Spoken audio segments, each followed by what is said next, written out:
Hello विद्यार्थी मित्रों, આપણે ચેપ્ટર નંબર 14 ની અંદર એક પહેલો લેક્ચર જે છે એ લાસ્ટ લેક્ચર કમ્પ્લીટ કર્યો અને ત્યાં આપણે જોયું કે સુવાહકો, અવાહકો અને અર્ધવાહકો કોને કહેવાય એના આધારે આપણે અર્ધવાહકોનું વર્ગીકરણ શરૂ કર્યું હતું। એમાંથી એક પાર્ટ જે છે આપણે કમ્પ્લીટ કર્યો।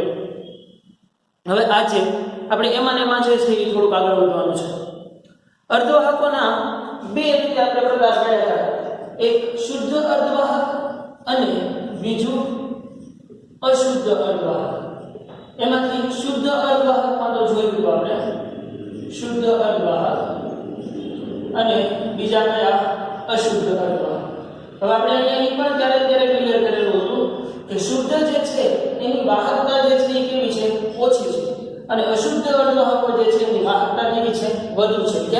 કેમ કે એની અંદર લાસ્ટ લેક્ચર ની અંદર આપણે જોયું કે શુદ્ધ અર્ધવાહકો દાખલા તરીકે સિલિકોન અને જર્મેનિયમ છે એ અર્ધવાહકો તરીકે વર્તે છે, પણ આ સિલિકોન અને જર્મેનિયમને અર્ધવાહક બનાવવા માટે કંઈક વધારાની હીટ એનર્જી આપવી પડે છે, કંઈક ટેમ્પરેચર આપવું પડે છે, ત્યારે એની અંદરથી એક ઇલેક્ટ્રોન મુક્ત થાય છે અને એની જગ્યાએ હોલ ક્રિએટ થાય છે, પછી હોલ ઇલેક્ટ્રોનની જે ચેનલ છે એ આગળ વધે છે। પણ શુદ્ધ અર્ધવાહકો જે છે એ નોર્મલ રૂમ ટેમ્પરેચરે જે છે એ કામ નથી આપતા। એ તો આપણે જોયું કેમ ત્યારે કંઈક વધારાની હીટ એનર્જી આપવી પડે છે ઇલેક્ટ્રોન મુક્ત કરવા માટે। પણ અશુદ્ધ અર્ધવાહકો જે છે એમાં એવું થતું નથી, એ રૂમ ટેમ્પરેચરે પણ અર્ધવાહકો તરીકે વર્તે છે અને ખૂબ સારી એવી વાહકતા આપે છે। તો ગઈકાલે મેં વાત કરી હતી એની જેમ કે સિલિકોન અને જર્મેનિયમની અંદર પર્ટિક્યુલર ટાઈપ ઓફ અશુદ્ધિઓ ઉમેરવાથી પર્ટિક્યુલર ટાઈપ ઓફ અર્ધવાહકો બનાવી શકાય। સિલિકોન અને જર્મેનિયમની અંદર કોઈ નિશ્ચિત અશુદ્ધિઓ ઉમેરવાથી એના જુદા જુદા ટાઈપના અર્ધવાહકો જે છે એ આપણે બનાવી શકીએ। તો એ વસ્તુ જે છે એ આપણે આજે ભણવાની છે, અશુદ્ધ અર્ધવાહકો કે જે રૂમ ટેમ્પરેચરે પણ ખૂબ સારી એવી વાહકતા આપે છે। એનું રિઝલ્ટ શું છે, કેવી રીતે આપતા હશે, એ ચર્ચા છે એ આપણે આજે ક્લિયર કરવાની છે। મેક શ્યોર કે આની અંદર પણ બધાએ ખૂબ ધ્યાન રાખવાનું છે, લાસ્ટ લેક્ચર તમને ક્લિયર હશે એટલે મારે ફરીથી હોલ અને ઇલેક્ટ્રોનના કન્સેપ્ટ જે છે એમાં બહુ વાર ઘડીએ ડીપમાં નાની વાતો ટોકવી ન પડે, જેનું ધ્યાન જે છે એ તમારે રાખવાનું છે। ઓકે, તો જોઈએ અશુદ્ધ અર્ધવાહકો પહેલા તો કીધું ભગવાન કે ભાઈ સિલિકોન અથવા તો જર્મેનિયમ ની અંદર જ્યારે કોઈ ટાઈપ ઓફ અશુદ્ધિ ઉમેરવામાં આવે ત્યારે જે અર્ધવાહક બને છે એ અર્ધવાહક કેવો બને છે, અશુદ્ધ અર્ધવાહક બને છે।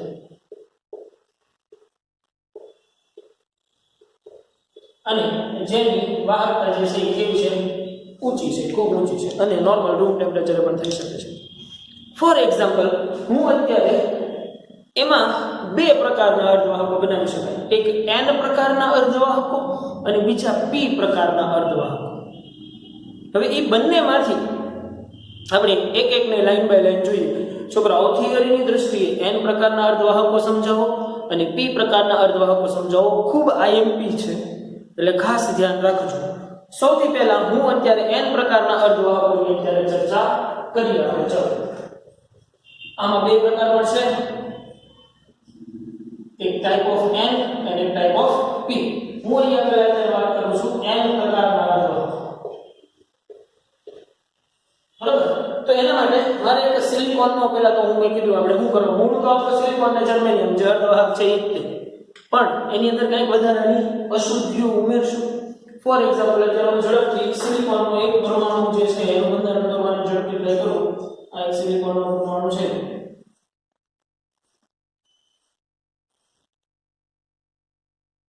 આપણે દૂર નહીં દોરીએ, નજીક દોરીએ જેથી કરીને આપણને સરળતા રહે। અને અહીં આપણે જોયું કે સિલિકોન જે પોતે કેવો છે, પેન્ટાવેલેન્ટ છે મતલબ ટેટ્રાવેલેન્ટ છે। ટેટ્રાવેલેન્ટ મતલબ કે એની પાસે સંયોજકતા કેટલી છે, 4 છે, મતલબ કે ઈ 4 સંયોજકતાના આધારે ઈ એના પાડોશી સાથે 4 ઇલેક્ટ્રોનથી સહસંયોજક બનાવશે, અથવા તો જેને આપણે કોવેલેન્ટ બોન્ડ કહીએ છીએ તો કોવેલેન્ટ બોન્ડ બનાવશે, બરાબર? અહીંયા જે આ રીતના છે એ દોરવાની જરૂર નહીં, પણ આ તો જરૂર આપણે દોરી નાખીએ.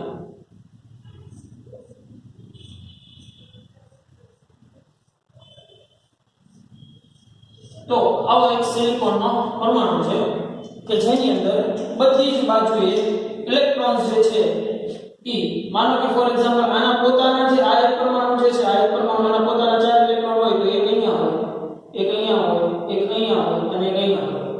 તો બીજા 4 ઇલેક્ટ્રોન જે છે એક ઇલેક્ટ્રોન આનો રહેશે એની આરે કોવેલેન્ટ બોન્ડ બનાવશે, એક ઇલેક્ટ્રોન આનો રહેશે એની સાથે કોવેલેન્ટ બોન્ડ બનાવશે, એક ઇલેક્ટ્રોન આનો એની સાથે કોવેલેન્ટ બોન્ડ, એક ઇલેક્ટ્રોન આનો.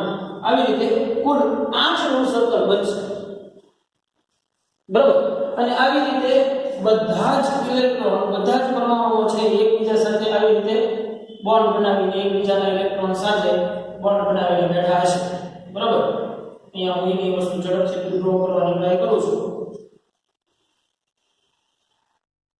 તો જો આ બધા ઇલેક્ટ્રોન જે છે એ અત્યારે સ્ટેબલ સિચ્યુએશનમાં છે. આ મેં અત્યારે સિલિકોનનું જ લીધું છે અને રૂમ ટેમ્પરેચર જ લઉં છું. તો રૂમ ટેમ્પરેચર મતલબ આ નોર્મલ પરિસ્થિતિ છે. આ બંધારણની અંદરથી કોઈ ઇલેક્ટ્રોન જે છે એ મુક્ત થતો નથી. પણ હવે આની અંદર હવે આ જે સિલિકોનનો પરમાણુ છે એની અંદર હું કોઈ પેન્ટાવેલેન્ટ અશુદ્ધિ ઉમેરું. હવે પેન્ટાવેલેન્ટ અશુદ્ધિનો મતલબ શું થાય કે પેન્ટાવેલેન્ટ એટલે કેવો છે કે જેની પાસે કુલ કેટલા ઇલેક્ટ્રોન છે 1 2 3 4 અને 5. હવે હું આ સિલિકોનની અંદર કોઈ પેન્ટાવેલેન્ટ અશુદ્ધિ ઉમેરું. પેન્ટાવેલેન્ટ અશુદ્ધિ એટલે કે જેની પાસે વેલેન્સ ઇલેક્ટ્રોનની સંખ્યા કેટલી હશે 5 હશે. ફોર એક્ઝામ્પલ હું કે આ સિલિકોન અને સિલિકોનની અંદર અથવા તો જર્મેનિયમની અંદર હું પેન્ટાવેલેન્ટ અશુદ્ધિઓ જે છે એ ફોસ્ફરસ કહેવાય, આર્સેનિક કહેવાય. બરોબર. એ બધી જે છે એ પેન્ટાવેલેન્ટ અશુદ્ધિઓ કહેવાય. બરોબર. તો આવી પેન્ટાવેલેન્ટ અશુદ્ધિ હું અત્યારે આની અંદર ઉમેરું છું. એટલે ખાસ તમે એ જોજો. અને આ અશુદ્ધિઓ જે છે એ કઈ હોઈ શકે? એન્ટીમની હોઈ શકે, ફોસ્ફરસ હોઈ શકે. બરોબર. તો હવે આ પરમાણુ હું અત્યારે એક જ પરમાણુ ઉમેરું છું, સમજો ને. આ એક પરમાણુ ઉમેરું છું જે અહીંયા આ પરમાણુની જગ્યાએ ગોઠવે છે. એટલે સમજો હવે આ પરમાણુ વચ્ચેનો પરમાણુ સિલિકોન નથી. હવે આ કયો પરમાણુ થઈ ગયો? હવે આ કયો પરમાણુ થઈ ગયો? અશુદ્ધિઓનો પરમાણુ થઈ ગયો. અશુદ્ધિ એટલે હવે આ પરમાણુ છે એ કયો પરમાણુ થઈ ગયો? અશુદ્ધ પરમાણુ થઈ ગયો. તો આ અશુદ્ધિ ઉમેરેલો પરમાણુ છે એની પાસે તો કુલ કેટલા 5 ઇલેક્ટ્રોન છે. તો ચલો એને એક ઇલેક્ટ્રોન અહીંયા ગોઠવવાનો, બીજો અહીંયા ગોઠવવાનો, ત્રીજો અહીંયા ગોઠવવાનો, ચોથો અહીંયા ગોઠવવાનો. તો હજી એક વધારાનો ઇલેક્ટ્રોન વધ્યો.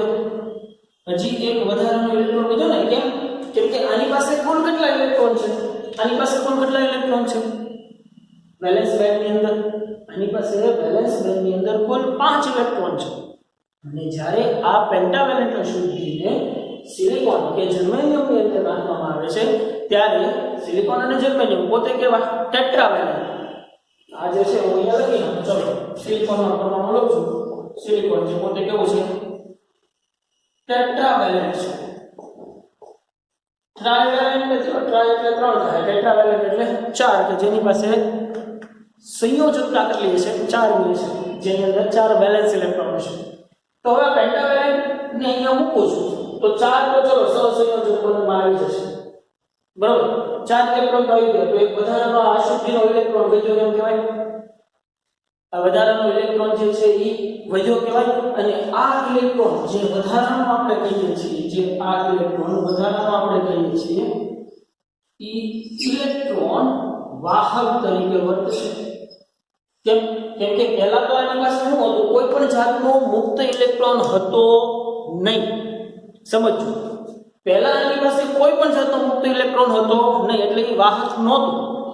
પણ કેમ કે એની અંદર પેન્ટાવેલેન્ટ અશુદ્ધિ ઉમેરી, તો પેન્ટાવેલેન્ટ અશુદ્ધિ ઉમેરતા 4 ઇલેક્ટ્રોન સહસંયોજક અથવા તો કોવેલેન્ટ બોન્ડની અંદર વપરાઈ ગયા અને વધ્યો એક ઇલેક્ટ્રોન જેની કન્ડક્શન એનર્જી જે છે એ ખૂબ જ લો હશે. મતલબ કે આ ઇલેક્ટ્રોન એના પિતૃ પરમાણુ, આ અશુદ્ધિનો પરમાણુ છે એનો કયો પરમાણુ? પિતૃ પરમાણુ જે કહેવાય ને, કે આ ઇલેક્ટ્રોન જે ખરેખર છે આ પરમાણુનો, પણ એની સાથે જે હવે એ બહુ ઝાઝી એનર્જીથી જકડાયેલો હશે નહીં. કેમ કે હવે આ પરમાણુ જે છે એ ટેટ્રાવેલેન્ટ વાળી સિચ્યુએશનમાં મેક્સિમમ સ્ટેબલ હશે. તો ટેટ્રાવેલેન્ટ વાળી સિચ્યુએશનમાં મેક્સિમમ સ્ટેબલ હોય તો એની પાસે આ વધારાના ઇલેક્ટ્રોન પાડોને ખેંચવા માટે કાંઈ ખાસ એનર્જી હશે નહીં. એટલે આ જે ઇલેક્ટ્રોન જે છે એની કન્ડક્શન એનર્જી જે છે એ કેવી હશે? ખૂબ જ ઓછી હશે. તો આપણને ઓટોમેટિકલી વાહક ઇલેક્ટ્રોન મળી ગયો. આ તો એક પરમાણુ, જેની અંદર બીજા 5-7 પરમાણુ ઉમેરો તો જેટલા પરમાણુ ઉમેરીશ, સમજો, જેટલા પરમાણુ ઉમેરીશ તો દરેક પરમાણુ દીઠ એક ઇલેક્ટ્રોન તો વધવાનો જ છે, કેમ કે પોતે કેવો છે? પેન્ટાવેલેન્ટ છે અને ભળે છે શેમાં? ટેટ્રાવેલેન્ટ ની અંદર. તો જેટલા પરમાણુ એની અંદર ઉમેરીશ એટલા વધારાના ઇલેક્ટ્રોન વધશે અને એ એટલા વધારાના ઇલેક્ટ્રોન એક વાહક ઇલેક્ટ્રોન તરીકે વર્તશે. વર્તે કે નહીં? તો હવે શું કરવું કે ભાઈ, હવે માનો કે આની આ સિચ્યુએશનની અંદર હજી હું કાંઈક થોડીક હીટ આપું તો, થોડીક હીટ એટલે કે આ 0 કેલ્વિન સિચ્યુએશન એ પહેલા હતું, પછી અશુદ્ધ ઉમેરી તો એક ઇલેક્ટ્રોન વધ્યો. હવે આને હું રૂમ ટેમ્પરેચરે લઈ આવું છું, તો રૂમ ટેમ્પરેચરે લઈ આવીશ ને તોય શું થશે? જો આ વસ્તુની તમારા મટીરિયલની અંદર કે ટેક્સ્ટબુકની અંદર કે ચોખ્ખટ નથી, પણ આપણે સમજવા જેવું છે કે હવે જે આ જે નવા બોન્ડ બન્યા છે અશુદ્ધિ ઉમેર્યા બાદ, જે આ અશુદ્ધિના કારણે જે અહીંયા નવા બંધ બન્યા છે એ એટલા બધા પ્રબળ બંધ હશે નહીં. કેમ? કેમ કે એ પડખેનો પરમાણુ જે છે એના જેવો છે નહીં. જો આ બે હરખા હોય તો એની વચ્ચે એક સ્ટ્રોંગ બોન્ડિંગ હોય, પણ કેમ કે આ હરખા છે ને એટલે એની વચ્ચે એટલું બધું સ્ટ્રોંગ બોન્ડિંગ હશે નહીં. એટલે હવે હું એને રૂમ ટેમ્પરેચરે લઈ જાઉં, રૂમ ટેમ્પરેચરે લઈ જાઉં છું. તો રૂમ ટેમ્પરેચરે લઈ જઈશ ને તો ભાઈ શું થશે? ધ્યાન રાખો, અહીંયા રૂમ ટેમ્પરેચરે લઈ જઈશ ને અહીંયાથી પાછો એક ઇલેક્ટ્રોન છૂટો પડશે, કોઈ પણ એક છૂટો, અને અહીંયા શું ક્રિએટ થશે? હોલ ક્રિએટ થશે. અહીંયા પાછો એક ઇલેક્ટ્રોન છૂટો પડ્યો. હવે આ ઇલેક્ટ્રોન શેમાંથી છૂટો પડ્યો છે ભાઈ? આ ઇલેક્ટ્રોન શેમાંથી છૂટો પડ્યો છે? આ ઇલેક્ટ્રોન બંધમાંથી છૂટો પડ્યો છે. આ વધારાનો ઇલેક્ટ્રોન નથી, આ ઇલેક્ટ્રોન છે એ વધારાનો ઇલેક્ટ્રોન છે જે પેન્ટાવેલેન્ટ અશુદ્ધિના કારણે આવ્યો છે. તો અહીંયા જો હોલ કેટલા સર્જાના કહેવાય? એક જ સર્જાનો કહેવાય. અને કુલ મુક્ત ઇલેક્ટ્રોન્સ કેટલા છે? કુલ મુક્ત ઇલેક્ટ્રોન્સ 2 છે. તો n પ્રકારના અર્ધવાહકો, n પ્રકારના અર્ધવાહકો, અને n પ્રકાર શું કામ કીધું? તો કે ભાઈ આ નેગેટિવ પ્રકારના શું કામ? કેમ કે આની પાસે મહત્તમ હું ખાલી રહી છે, તો કે મહત્તમ ખાલી રહી છે, મહત્તમ હું મળે છે? મહત્તમ 2 ઇલેક્ટ્રોન મળે છે. એટલે આ પ્રકારના અર્ધવાહકોની અંદર મેજોરિટી ચાર્જ કેરિયર શું હશે? મેજોરિટી ચાર્જ કેરિયર ઇલેક્ટ્રોન છે, કેમ કે હોલ તો એક જ સર્જાણો. તો અહીંયા તમે એમ કહી શકો કે આ પ્રકારના અર્ધવાહકોની અંદર number of electron greater than to number of holes હશે કે નહીં? કેમ કે અશુદ્ધિ ઉમેરવાના કારણે મુક્ત ઇલેક્ટ્રોન જે વધારાના ઇલેક્ટ્રોન બહાર પડ્યા છે એ તો છે જ તે, પણ રૂમ ટેમ્પરેચરે લાવો છો અને એના બોન્ડ એટલા બધા નબળા છે, એના કારણે તે બોન્ડમાંથી પણ ઇલેક્ટ્રોન છૂટા પડશે. તો બોન્ડમાંથી ઇલેક્ટ્રોન ભલે છૂટા પડતા, પણ હોલ જેટલા હશે એટલા ઇલેક્ટ્રોન થશે નહીં. કેમ કે અશુદ્ધિ વાળા ઇલેક્ટ્રોન તો પાછા વધારાના ઇલેક્ટ્રોન પડ્યા જ છે. એટલે અહીંયા નંબર ઓફ ઇલેક્ટ્રોન વધુ હશે અને નંબર ઓફ હોલ્સ છે એ ઓછા હશે. અને નંબર ઓફ ઇલેક્ટ્રોન વધુ છે, નંબર ઓફ ઇલેક્ટ્રોનની સંખ્યા વધુ છે, એટલે ઇલેક્ટ્રોન પોતે કેવા? નેગેટિવ ચાર્જ વાળા. એટલા માટે આ અર્ધવાહકોને નેગેટિવ પ્રકારના અર્ધવાહકો કહેવાય. બે ભાગ પાડવા માટે, n પ્રકાર અને p પ્રકાર. એટલા માટે આને n પ્રકારના અર્ધવાહકો કહેવાય. આની અંદર ખાસ એ વસ્તુ યાદ રાખવાનું, n પ્રકારના અર્ધવાહકો એટલે કે નેગેટિવ, તો કે ભાઈ આની અંદર ઇલેક્ટ્રોન વધતા હશે હોલ કરતા, મતલબ તમને ત્યાંથી ખબર પડી જાય કે n greater than to nh હશે. સમજાય છે? તો આ પ્રકારના અર્ધવાહકો જે છે એને n પ્રકારના અર્ધવાહકો કહેવાય. સિમ્પલ વસ્તુ છે, ફરીથી હું ઝડપથી રિપીટ કરી દઉં છું. પહેલા સિલિકોનનો એક ટેટ્રાવેલેન્ટ વાળો પરમાણુ હતો જે 0 કેલ્વિન હતો. હવે એની અંદર બધા બોન્ડ છે એ સરખી રીતે જોડાયેલા છે. હવે જો એની અંદર પેન્ટાવેલેન્ટ ટાઈપની કોઈ પણ અશુદ્ધિ પેન્ટાવેલેન્ટ હોવી જોઈએ. જો સિલિકોનની અંદર પેન્ટાવેલેન્ટ અશુદ્ધિ ઉમેરવામાં આવશે તો એ પેન્ટાવેલેન્ટ અશુદ્ધિના કારણે 4 ઇલેક્ટ્રોન તો કોવેલેન્ટ બોન્ડની અંદર વપરાઈ જશે, પણ એક ઇલેક્ટ્રોન વધારાનો વધશે, જેની ઉર્જા કેવી હશે? ખૂબ જ ઓછી હશે. અને એ ઇલેક્ટ્રોન મુક્ત ઇલેક્ટ્રોન તરીકે, વાહક ઇલેક્ટ્રોન તરીકે કામ કરશે.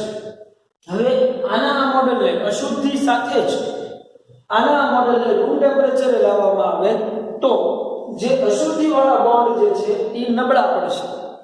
એ નબળા હશે એટલે એ નોર્મલ રૂમ ટેમ્પરેચર વાળી ઉષ્મા ઉર્જામાંથી પણ ઉર્જા મેળવી અને પાછું એક હોલ ક્રિએટ કરશે અને ત્યાંથી ઇલેક્ટ્રોન મુક્ત કરશે.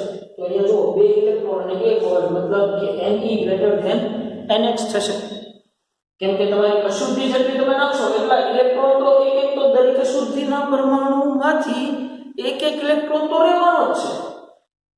અને અહીંયાથી જે ઉત્સર્જનો છે જો આ સિચ્યુએશન માટે તો ફક્ત આ જ સિચ્યુએશન માટે Ne NH થાય પણ ખરેખર પોસિબલ નથી. કેમ કે અશુદ્ધિ છે તો અશુદ્ધિ વાળા ઇલેક્ટ્રોન તો પડ્યા જ છે એટલા માટે Ne NH થશે. સિમ્પલ. આ p પ્રકારના અર્ધવાહકો n પ્રકારના અર્ધવાહકો આને કહેવાય. ક્લિયર. હવે આની બદલે આની જેવું એક બીજું આપણે ભણવાનું છે જે છે p પ્રકારના અર્ધવાહકો જેની આકૃતિ જે છે હું ઝડપથી તમને ડ્રો કરીને રાખું. તો n પ્રકારના અર્ધવાહકોની વાત જે છે એ આપણે કમ્પ્લીટ કરી. હવે આપણે જે વાત કરવા જઈ રહ્યા છીએ એ છે p પ્રકારના અર્ધવાહકો. તો p પ્રકારના અર્ધવાહકોની અંદર તમે અર્ધવાહક મૂળ જે આપણો શુદ્ધ અર્ધવાહક છે એ તો આપણો સિલિકોન અથવા તો જર્મેનિયમ રહેશે જ કે જે પોતે કેવો છે ટેટ્રાવેલેન્ટ છે. ટેટ્રાવેલેન્ટ માનો કે સિલિકોન જર્મેનિયમ લઈએ છીએ તો ટેટ્રાવેલેન્ટ તરીકે સિલિકોન છે જ તે. એ જે આપણો જે પદાર્થ છે ને સિલિકોન અને જર્મેનિયમ એ તો શુદ્ધ અર્ધવાહક છે જ તે. પણ હવે p પ્રકારનો અર્ધવાહક બનાવવો હોય તો શું કરવું પડે?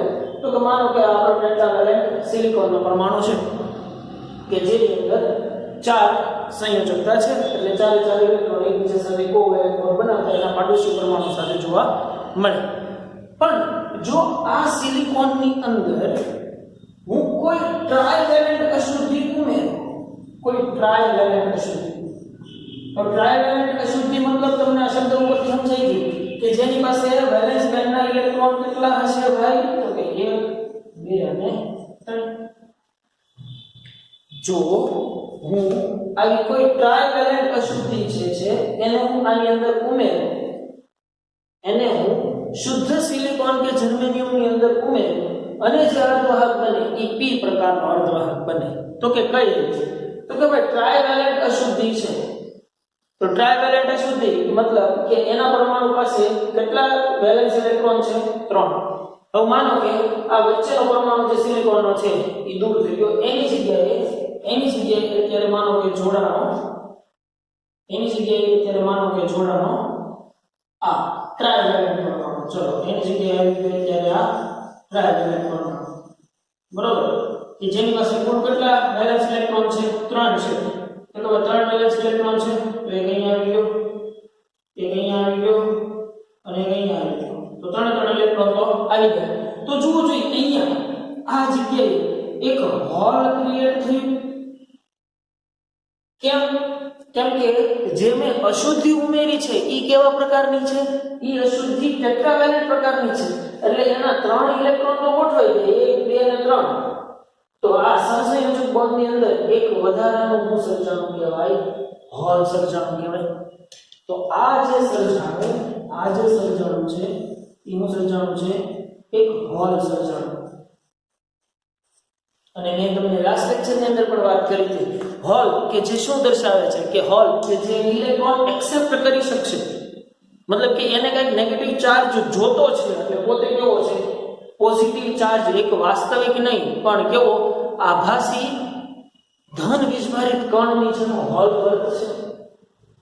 વર્તશે કે નહીં. એટલે આ એક પ્રકારનો કેવો ચાર્જ થયો કહેવાય? પોઝિટિવ ચાર્જ થયો કહેવાય, ભલે કાલ્પનિક, રિયલ કણ છે નહીં.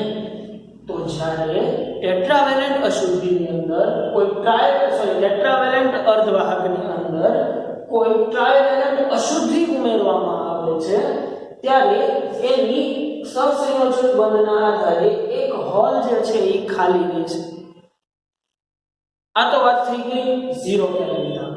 હવે હું આના અશુદ્ધિ ઉમેરેલા સેમ્પલને રૂમ ટેમ્પરેચરે લાવું છું. તો આ અશુદ્ધિ ઉમેરેલા પદાર્થને હું રૂમ ટેમ્પરેચરે લાવીશ એટલે શું થશે? ઓલાની અંદર જે આ 12નો પરમાણુ જે આવ્યો છે જે અશુદ્ધિનો પરમાણુ છે એ અશુદ્ધિના પરમાણુના જે ઇલેક્ટ્રોન સહસંયોજકમાં જોડાણા છે એ કેવા પડશે? નબળા પડશે. મતલબ કે એ નોર્મલ રૂમ ટેમ્પરેચરે પણ રૂમ ટેમ્પરેચર જેટલી જ ઉષ્મા ઊર્જા લઈને પણ આરામથી પોતાના બોન્ડમાંથી છૂટા થઈ શકે છે. તો હવે રૂમ ટેમ્પરેચરે લાવ્યું છે એટલે શું થશે? તો કે રૂમ ટેમ્પરેચરે લાવ્યું એટલે અહીંયાથી આ ઇલેક્ટ્રોન મુક્ત થઈ ગયું. તો પાછું અહીંયા શું સર્જાણો? હોલ સર્જાણો. તો આ જો આ ઇલેક્ટ્રોન છે, આ ઇલેક્ટ્રોન છે અને એક ઇલેક્ટ્રોન છે સર્જાણા અને બે હોલ સર્જાણા. મતલબ કે અહીંયા તમે શું કહી શકશો? તો કે અહીંયા તમે કહી શકશો number of hole greater than to number of electron. કેમ કે જેટલી અશુદ્ધિઓ ઉમેરશો એટલા હોલ તો ક્રિએટ થવાના જ છે, પણ પાછા એને રૂમ ટેમ્પરેચર લાવશો એટલે ઇલેક્ટ્રોન ઉત્સર્જન થશે અને એની જગ્યા જે ખાલી પડશે ઈ તો હોલ રહેશે જ તે, પણ એની સિવાયના કે જે અશુદ્ધિના કારણે હોલ સર્જાના છે ઈ જે પાછા રહેશે જ તે. એટલે તમે અહીંયા હરખી રીતે જોઈ શકો કે ઇલેક્ટ્રોન એક જ છે અને બે હોલ સર્જાના કહેવાય. તો અહીંયા નંબર ઓફ હોલની સંખ્યા વધુ છે અને નંબર ઓફ ઇલેક્ટ્રોનની સંખ્યા જે છે એ કેવી છે? ઓછી છે. નો ડાઉટ આપણા માટે પ્રવાહ માટે બંને મહત્વના છે, એટલા જ મહત્વના છે, હોલ પણ અને ઇલેક્ટ્રોન્સ પણ. તો અહીંયા મેક્સિમમ વહન શેના કારણે થશે? હોલના કારણે થશે. અને n પ્રકારમાં મેક્સિમમ વહન શેના કારણે થતું હતું? ઇલેક્ટ્રોનના કારણે થતું હતું. સમજાય છે કે નહીં આખી ચેન? અને ત્યાં મેં n પ્રકાર એને શું કામ કીધું હતું? કે એની પાસે મેજોરિટી ચાર્જ કેરિયર નેગેટિવ હતું. મતલબ કે એની પાસે ઇલેક્ટ્રોનની સંખ્યા વધુ હતી, મેજોરિટી ઇલેક્ટ્રોન હતા. અહીંયા મેજોરિટી શું છે? અહીંયા મેજોરિટી હોલ છે અને માઇનોરિટી ઇલેક્ટ્રોન છે. મેજોરિટી એટલે શું થાય? કે વધારે વધારે, માઇનોરિટી એટલે લઘુત્તમ. તો અહીંયા વધારે મેજોરિટી કોની છે? હોલની છે. જે હોલ છે એને આપણે કાલ્પનિક કેવો ગણ ગણીએ છીએ? ધન વીજભારિત કણ ગણીએ છીએ. ધન એટલે પોઝિટિવ. એટલે આ પ્રકારના અર્ધવાહકોને p પ્રકારના અર્ધવાહકો કહેવામાં આવે છે. તો કન્ફ્યુઝન ન થાય, સિમ્પલી યાદ રહી જાય કે n પ્રકારના અર્ધવાહકો મતલબ કે જેની પાસે મેજોરિટી ચાર્જ કેરિયર ઇલેક્ટ્રોન હશે, અને p પ્રકારના અર્ધવાહકો મતલબ કે જેની પાસે મેજોરિટી ચાર્જ કેરિયર હોલ હશે. ત્યાં નંબર ઓફ ઇલેક્ટ્રોન વધારે છે, અહીંયા નંબર ઓફ હોલ્સ વધુ છે. ત્યાં પેન્ટાવેલેન્ટ અશુદ્ધિ ઉમેરાતીથી અહીંયા ટ્રાઇવેલેન્ટ અશુદ્ધિ ઉમેરાશે, જેની અંદર બોરોન છે, એલ્યુમિનિયમ છે, એ બધા ઉદાહરણ જે છે એ ટ્રાઇવેલેન્ટ અશુદ્ધિની અંદર આવે. તો જ્યારે સિલિકોન અને જર્મેનિયમની અંદર બોરોન કે એલ્યુમિનિયમ ઉમેરવામાં આવે ત્યારે ઈ પદાર્થ જે છે એ p પ્રકારનો અર્ધવાહક બને કે જેની પાસે મેજોરિટી ચાર્જ કેરિયર હોલ હોય છે. સિમ્પલ.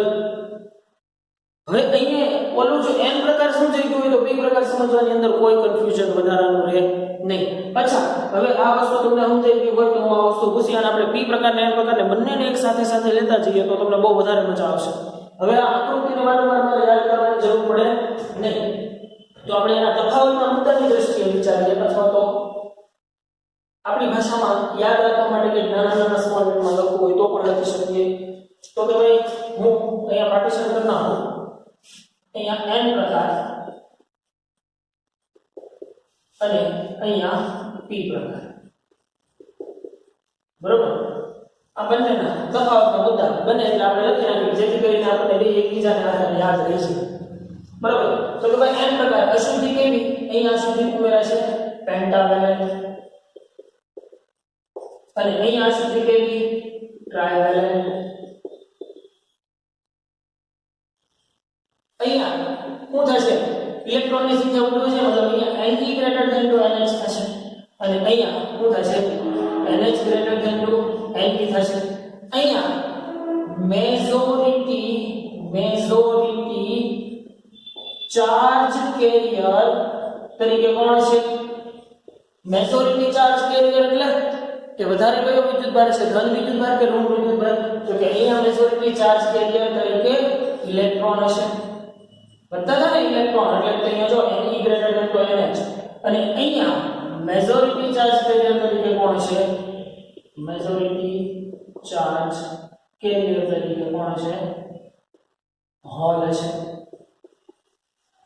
હશે કે નહીં? અહીંયા પેન્ટાવેલેન્ટ અશુદ્ધિઓ જે છે એ તમે ઉમેરી છે, અહીંયા ટ્રાઇવેલેન્ટ અશુદ્ધિઓ ઉમેરી છે. પેન્ટાવેલેન્ટ અશુદ્ધિઓ જેની અંદર આપણે શું લખતા હતા? ફોસ્ફરસ, અને આર્સેનિક વગેરે ઘણી બધી અશુદ્ધિઓ. અહીંયા શું આવી શકે તો કે એલ્યુમિનિયમ આવી શકે અને બોરોન આવી શકે. તો તમને આની ઉપરથી બહુ ઈઝીલી સમજાઈ જાય કે n પ્રકાર અને p પ્રકારમાં તફાવત છે. જો 2 માર્ક્સની અંદર તફાવતના મુદ્દાની દ્રષ્ટિએ પણ તમને પૂછી શકે કે n પ્રકાર અને p પ્રકારના તફાવતના મુદ્દા લખો તો મિનિમમ 4 મુદ્દાઓ લખી નાખો એટલે તમને બધી વસ્તુ ક્લિયર થઈ જાય. આઈ હોપ કે તમને p પ્રકાર અને n પ્રકાર જે છે એ હવે હરખી રીતે સમજાઈ ગયા છે છોકરાઓ. કેમ કે p પ્રકાર અને n પ્રકારને સેપરેટ ભણ્યા પછી હવે આપણે p અને n ને ભેગા કરવાના છે. બરોબર? એટલે ખાસ તમને હવે ખબર પડવી જોઈએ કે n પ્રકારના અર્ધવાહકો પાસે મેજોરિટી ચાર્જ કેરિયર તરીકે ઇલેક્ટ્રોન છે. મતલબ કે n પ્રકારમાં વધારે વાહકતા શેના કારણે જોવા મળશે? ઇલેક્ટ્રોનના કારણે. અને p પ્રકારના અર્ધવાહકમાં વધારે પડતી વાહકતા જે છે શેના કારણે જોવા મળશે? હોલના કારણે જોવા મળશે. અને હવે ઇલેક્ટ્રોન અહીંયા આની પાસે મેજોરિટી ચાર્જ કેરિયર ઇલેક્ટ્રોન છે, આની પાસે મેજોરિટી ચાર્જ કેરિયર હોલ છે. હવે જો એ બેયનું કમ્બાઈન કરવામાં આવે તો વાહકતા તો જોરદાર થઈ જાય કે નહીં? કેમ કે આની પાસે મેજોરિટી ઇલેક્ટ્રોન છે અને આની પાસે મેજોરિટી હોલ્સ છે. જે આપણે નેક્સ્ટ લેક્ચરની અંદર આપણે કરવાના છીએ કે જો n પ્રકાર અને p પ્રકારને ભેગા કરવામાં આવે તો વાહકતામાં શું ફેર પડે છે. કેમ કે આપણા માટે જ મહત્વની વસ્તુ શું છે? વાહકતા બહુ સારામાં સારી, કંડક્ટિવિટી સારામાં સારી આવવી જોઈએ. બરોબર? તો n પ્રકાર અને p પ્રકાર આકૃતિની દ્રષ્ટિએ એવું હોય તો 2 થી 4 વખત વાંચજો. હોમવર્કની અંદર આ થિયરી વન ટાઈમ છે જ. બરોબર? એનર્જી બેન્ડ જે છે એનર્જી બેન્ડની અંદર તો અમારે કાંઈ ચર્ચા કરવાની રહેતી નથી, તમને ખબર છે. એનર્જી બેન્ડની આપણે શરૂઆત કરી દીધી. વેલેન્સ બેન્ડ, કન્ડક્શન બેન્ડ અને એની બંને વચ્ચેના ગેપને આપણે ફોરબિડન ગેપ, જેનામાં ફોરબિડન ગેપ ઓછામાં ઓછો હશે એ સારામાં સારો વાહક જે છે એમ કહી શકાય. બરાબર? જે સુવાહકો છે એમાં ફોરબિડન ગેપ બરાબર 0 છે. અર્ધવાહકોમાં ફોરબિડન ગેપ છે પણ કેવો છે? ઓછો છે. એટલા માટે તેને વધારાની શું કરવી પડે છે? ઉર્જા આપવી પડે છે, ઉષ્મા ઉર્જા આપવી પડે છે, જેની મદદથી ઇલેક્ટ્રોન છે એ વધારાની ઉષ્મા ઉર્જામાંથી ઉર્જા મેળવી અને પોતાના બોન્ડમાંથી મુક્ત થાય તો એ જગ્યાએ હોલ ક્રિએટ થાય અને ઇલેક્ટ્રોન જે છે એ વાહક તરીકે વર્તે. સિમ્પલ. તો એની થિયરી જે છે આપણે એને ઝડપથી અહીંયા જોઈ લઈએ. ભાઈ એકવાર જોઈએ. અશુદ્ધ અર્ધવાહક. શુદ્ધ અર્ધવાહકની વાહકતા તેના તાપમાન ઉપર આધાર રાખે છે, પરંતુ ઓરડાના તાપમાને તેની વાહકતા ઘણી ઓછી હોય છે. હકીકતમાં આવા અર્ધવાહકોની મદદથી કોઈ અગત્યના ઇલેક્ટ્રોનિક સાધનો બનાવી ન શકાય. મતલબ શુદ્ધ અર્ધવાહકોની મદદથી કોઈ પણ પ્રકારના અર્ધવાહકો શુદ્ધ અર્ધવાહકોની મદદથી કોઈ પણ પ્રકારની વાહકતા મેળવી શકાય નહીં. એના માટે એમાં અશુદ્ધિ ઉમેરો તો એની વાહકતા વધે. આથી તેમની વાહકતા વધારવી જરૂરી બને છે. આવું અશુદ્ધિઓનો ઉપયોગ કરવાથી થઈ શકે. જ્યારે નાના પ્રમાણમાં કે 10 લાખે અમુક સંખ્યાની યોગ્ય અશુદ્ધિ ઉમેરવામાં આવે ત્યારે અર્ધવાહકની વાહકતા અનેક ગણી વધી જાય છે.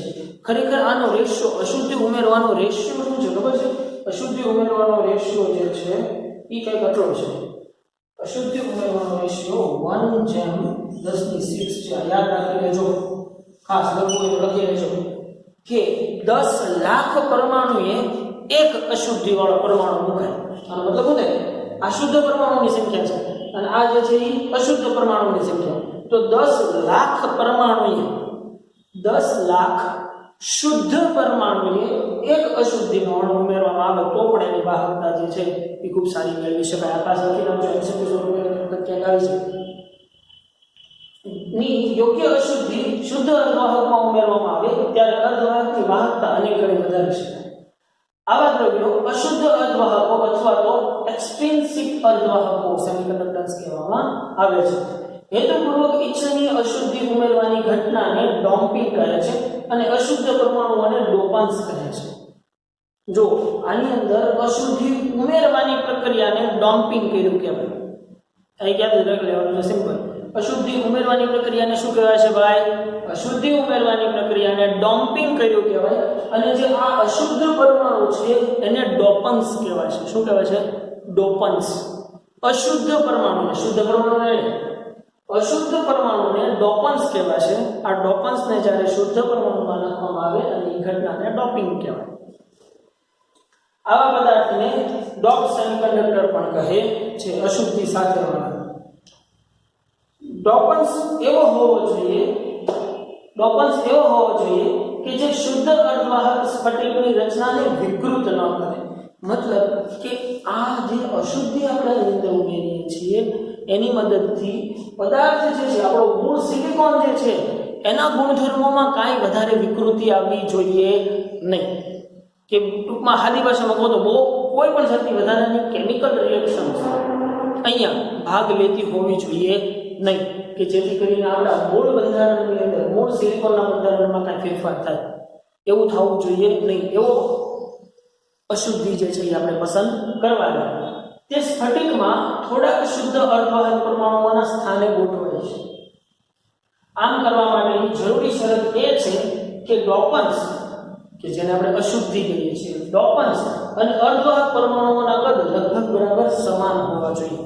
કેમ કે ઈ જ્યારે લગભગ બરાબર સમાન હશે તો ઈ એના પાડોશી પરમાણુઓ સાથે કોવેલેન્ટ બોન્ડ બનાવવા માટે સક્ષમ થશે. ચાર સંયોજકતા ધરાવતા મતલબ ટેટ્રાવેલેન્ટ ધરાવતા સિલિકોન કે જર્મેનિયમમાં ડમ્પિંગ કરવા માટે બે પ્રકારના ડોપન્ટ્સનો ઉપયોગ થાય છે. એક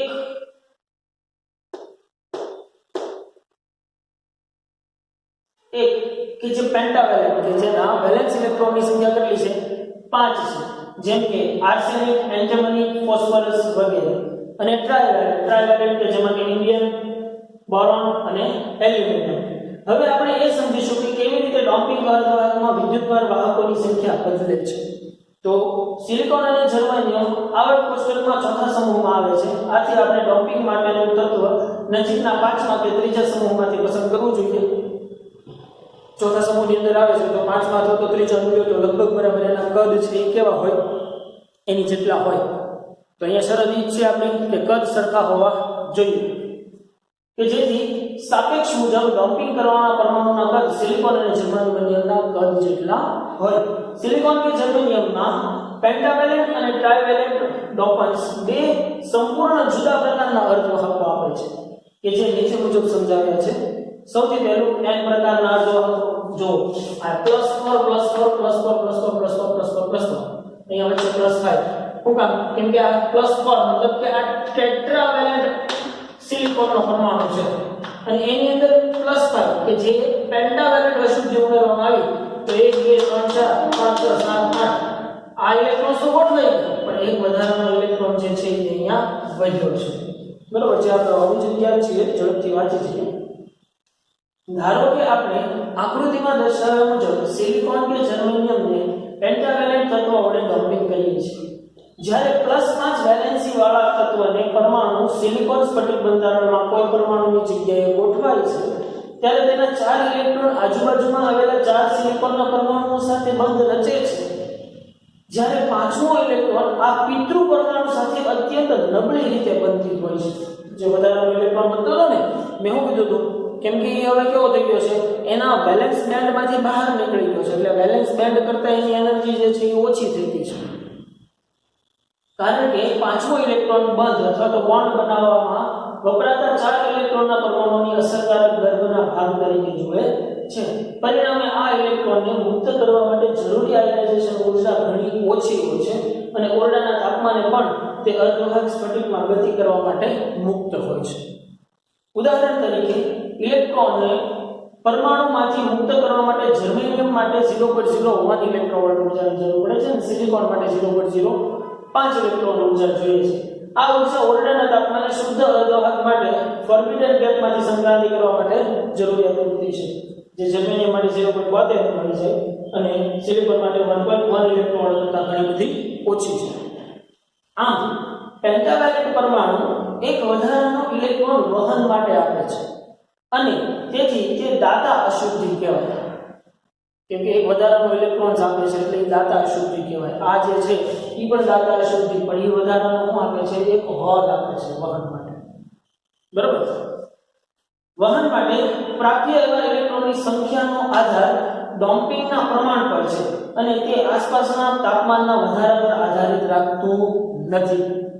બીજી બાજુ સિલિકોન પરમાણુઓ વડે તાપમાન વધારવા સાથે મુક્ત ઇલેક્ટ્રોનની સંખ્યામાં થોડો પ્રમાણ વધે છે. જો અશુદ્ધિના કારણે મુક્ત થતો ઇલેક્ટ્રોન તાપમાન ઉપર નથી આધાર રાખતો, પણ જે મૂળ પરમાણુ છે સિલિકોન અથવા તો જર્મેનિયમનો, એમાં તો તાપમાન ઉપર આધાર રાખે જ છે કે જેનું તાપમાન વધારશો તો એ વધારાનો એક ઇલેક્ટ્રોન મુક્ત કરશે. એટલે ખાસ યાદ રાખજો, અશુદ્ધિ જે ઉમેરીએ છીએ એ તાપમાન ઉપર આધાર નથી રાખતી, પણ જે મૂળ આપણો જે સેમ્પલ છે જે સિલિકોન અથવા તો જર્મેનિયમનો છે એ તાપમાન ઉપર આધાર રાખે છે.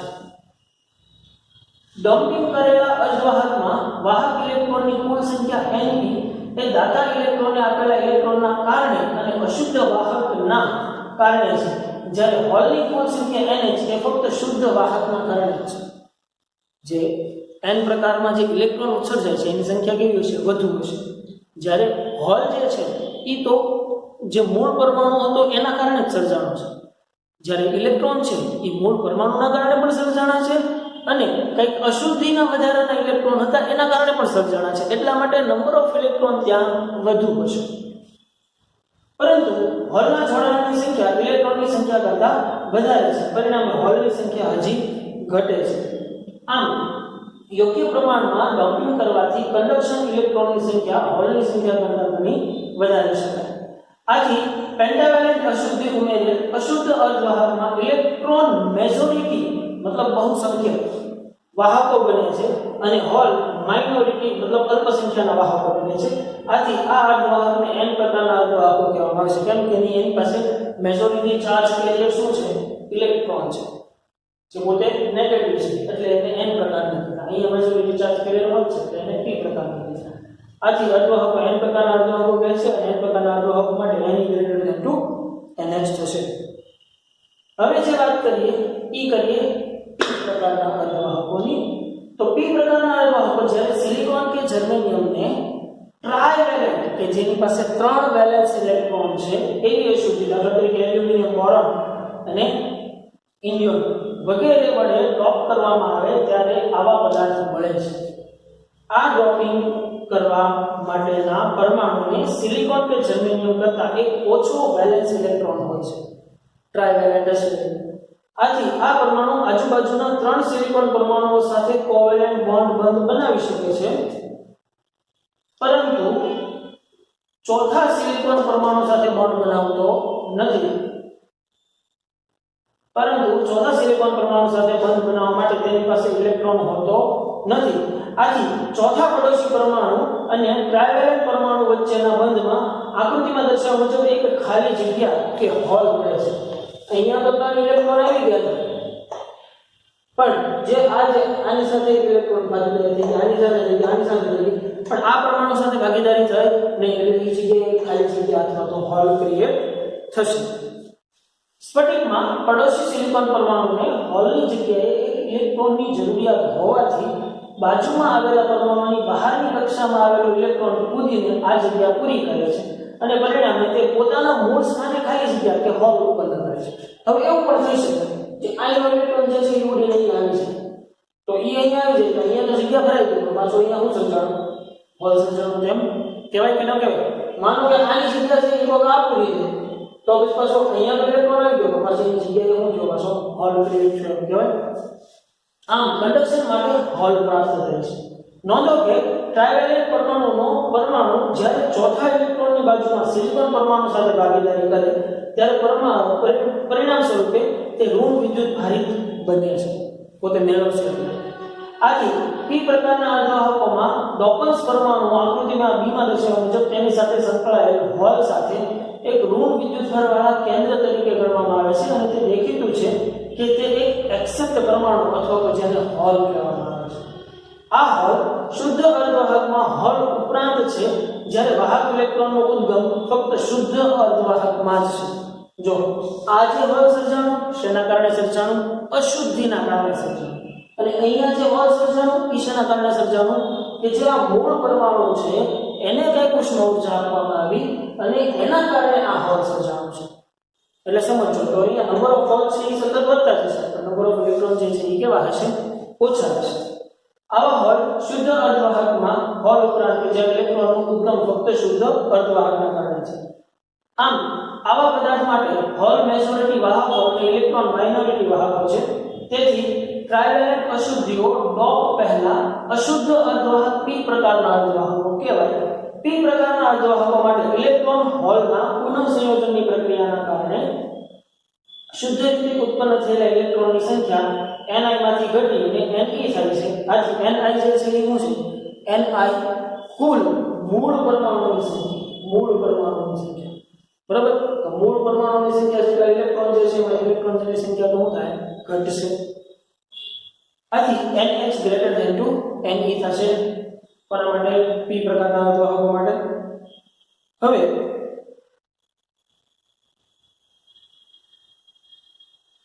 નોંધો કે સ્ફટિક પ્રમાણે વિદ્યુતભાર તટસ્થતા જાળવી રાખે છે. આ એક બોક્સ છે જેને તમે એક વખત મોનિટર વાંચી જોજો બોક્સને. આપણે હવે એના ઊર્જા બેન્ડની વાત કરીએ. ઊર્જા બેન્ડ વિશે તમે ઓલમોસ્ટ જાણો છો. અર્ધવાહકના ઊર્જા બેન્ડની રચના ડોપિંગને કારણે બદલાય છે. ઊર્જા બેન્ડની રચના બદલાય છે. કેમ કે હવે અહીંયા મેજોરિટી ચાર્જ કેરિયર અહીંયા હોલ આવી ગયો છે. ઓલા પણ n પ્રકારમાં ઇલેક્ટ્રોન આવી ગયો છે. એટલે હવે જે પહેલા જે ઇલેક્ટ્રોનને જેટલી વધારે ઊર્જા આપવી પડતી હતી એટલી વધારે ઊર્જા હવે અહીંયા રહેલા ઇલેક્ટ્રોન કે હોલને આપવી પડશે નહીં. તો એ આરામથી વાહકતા જે છે એ ચેન્જ થઈ જાય. મતલબ કે ફોરબિડન ગેપ જે છે ને એ ઘટશે. ટૂંકમાં ઘટી ગયો ને. કેમ કે પહેલા સિલિકોન હતો તો પહેલા એકલું સિલિકોન શુદ્ધ સિલિકોન હતો તો એને ગરમ કરવો પડતો હતો, કંઈક ઊર્જા આપવી પડતી હતી, ત્યારે એમાંથી ઇલેક્ટ્રોન મુક્ત થતો હતો, હોલ ક્રિએટ થતો હતો.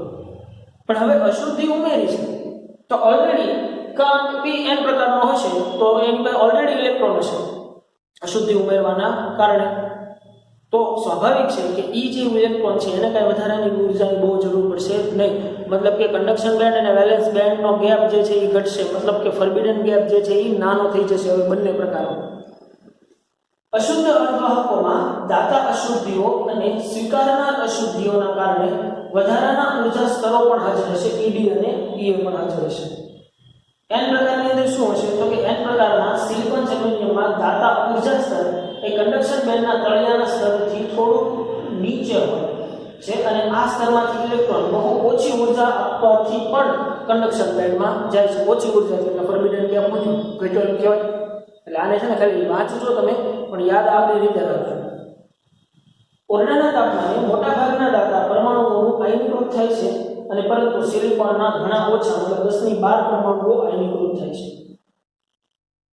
આવી રીતે કન્ડક્શન બેન્ડ જો કન્ડક્શન બેન્ડ જે છે એ કન્ડક્શન બેન્ડ ખૂબ ફોરબિડન ગેપ જે છે એ ખૂબ જ ઓછો થતો જશે.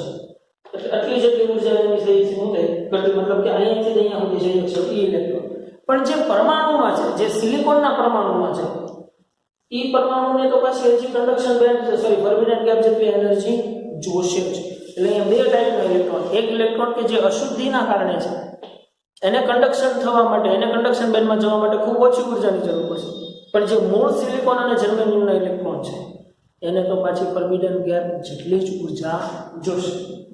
આમ કન્ડક્શન બેન્ડમાં મોટાભાગના ઇલેક્ટ્રોનને દાતા અશુદ્ધિઓમાંથી મળી આવે છે, જે આકૃતિ એમાં દર્શાવે છે. એવી જ રીતે હવે ચર્ચા કરીએ પી પ્રકાર માટે. તો તે જ રીતે પી પ્રકારના અર્ધવાહક માટે એક્સેપ્ટર ઊર્જા સ્તર Ea અને વેલેન્સ બેન્ડ Ev ના ટોચના સ્તરથી થોડું ઉપર હોય છે અને એમાં આગળ આવે છે. થોડીક ઊર્જા આપવાથી પણ આ બધા ઇલેક્ટ્રોન જે છે એ એકબીજાની અંદર કન્ડક્શન બેન્ડની અંદર જઈ શકે. થોડીક ઊર્જા આપવાથી પણ વેલેન્સ બેન્ડમાં રહેલા ઇલેક્ટ્રોન Ea માં પહોંચે છે અને એક્સેપ્ટરને ઋણ વિદ્યુતભાર સાથે આયનીકૃત કરે છે. આમ પણ કહી શકાય કે થોડીક ઊર્જા આપવાથી સ્તર Ea માંથી હોલ્સ વેલેન્સ બેન્ડમાં નીચે જાય છે. જ્યારે બાહ્ય ઊર્જા પ્રાપ્ત થાય છે ત્યારે ઇલેક્ટ્રોનનો પાવર આવે છે અને હોલ નીચે જાય છે. ઓરડાના તાપમાને મોટા ભાગના એક્સેપ્ટર પરમાણુઓ આયનીકૃત થાય છે, જે વેલેન્સ બેન્ડમાં હોલ ઉત્પન્ન કરે છે. આમ ઓરડાના તાપમાને વેલેન્સ બેન્ડમાં હોલની સંખ્યા ઘનતા માટે મોટે ભાગે અશુદ્ધ અર્ધવાહકોમાં રહેલી અશુદ્ધિઓના કારણે હોય છે. ટૂંકમાં સિમ્પલ વાત છે. હવે આ એક સૂત્ર જે છે ને બધા ખાસ યાદ રાખી નાખો, લખી નાખજો, યાદ રાખી નાખો. ઉષ્મીય સંતુલન માટે number of hole into number of electron is equal to number of I. હવે નંબર ઓફ I જે છે એ શું છે? શુદ્ધ પરમાણુની સંખ્યા. એક ખાસ ત્યાં લખી નાખજો. Ni શું છે? શુદ્ધ પરમાણુની સંખ્યા. અશુદ્ધ પરમાણુના એમાં નહીં આવે.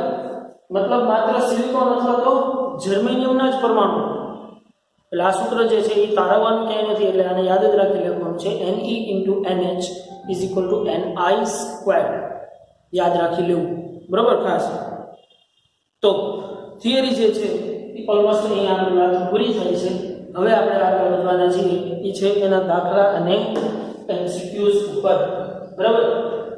તો છોકરાઓ આજના લેક્ચરની અંદર આપણે અહીંયા સુધી રાખીએ છીએ, કેમ કે આ બંને થિયરીઓ જે છે એ મોસ્ટ આઈએમપી છે, એને સરખી રીતે વાંચવી પડશે. એવું હોય તો આજની આ હોમવર્કની અંદર થિયરી જે છે એ 2 વખત લખવાની છે, P પ્રકારના અર્ધવાહકો અને N પ્રકારના અર્ધવાહકો બંને. તફાવતના મુદ્દાઓ જે છે એ મેં અહીંયા લખેલા જ છે. નેક્સ્ટ લેક્ચરની અંદર આપણે આના નાના રિલેટેડ દાખલાઓ જે છે એ ગણવાના છે.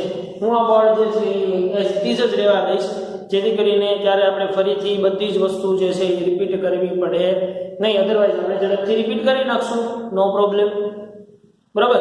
પણ P પ્રકાર અને N પ્રકાર જે છે એ અર્ધવાહકો હવે આપણને ખૂબ જ સારી રીતે ક્લિયર હોવા જોઈએ છોકરાઓ, બરાબર. કેમ કે હજી આગળ જતા આપણે એને બેને ભેગા કરવાના છે. ખબર હોવી જોઈએ કે P પાસે મેજોરિટી ચાર્જ કેરિયર શું હશે, N પાસે મેજોરિટી ચાર્જ કેરિયર શું હશે, કોની પાસે વધુ ઇલેક્ટ્રોન હશે, કોની પાસે વધારે હોલ્સ હશે, બરાબર. આ બધી વસ્તુ જે છે એ એકદમ બાય કન્સેપ્ચ્યુઅલ ક્લિયર હોવી જોઈએ.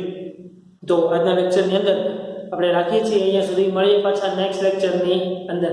આના નાના દાખલાઓ ગણવાના છે. ઓકે.